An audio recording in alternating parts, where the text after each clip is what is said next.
Okay. Sara, telecom has been shadowing ICT for over a decade. How has this trend impacted the direction of Ericsson's research and development?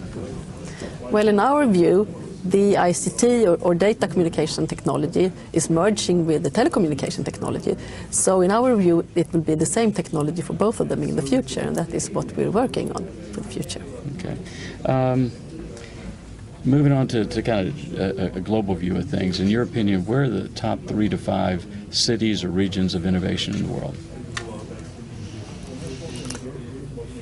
I think there are plenty of centers of innovation in the world. If you look at mobile communication, well, definitely Scandinavia has been a center of the world. Yeah. If you look at cloud technologies and software, it's Silicon Valley. But you have 25,000 employees in R&D. Where are they clustered around the world, and why are they there? In Ericsson Research, the organization that I head up, I have 650 employees all over the world, and they are in Sweden, they are in Helsinki, in Pisa, in Aachen, in Budapest, in Beijing, in Chennai, in Montreal, and in Silicon Valley. And what are some of the core reasons why those centers clustered in those areas? There are several reasons. Good relations to academia, good possibilities to recruit the right talent, the talented people that we need, an interesting ecosystem, interesting environment to be in, and also good connection to where we also have product development close by. Okay. One final question. With many new technologies like LTE and NFV and IPTV, there tends to be some natural tension between standards and how to create differentiation, especially in an open source environment. So what role do you and your team play in standards development and open source initiatives? We work with both.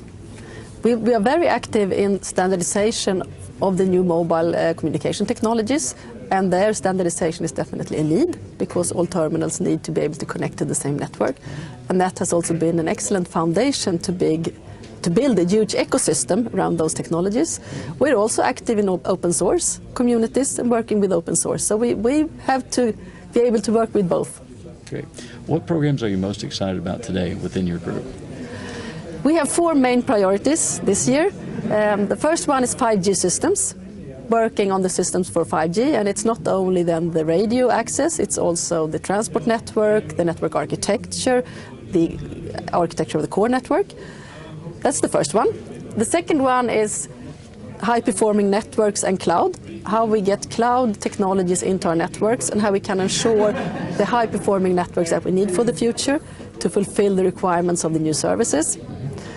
The third one is around big data analytics management and how we can use analytics and machine learning to make our networks smarter for the future, but also to enable simplified but really efficient management and operation.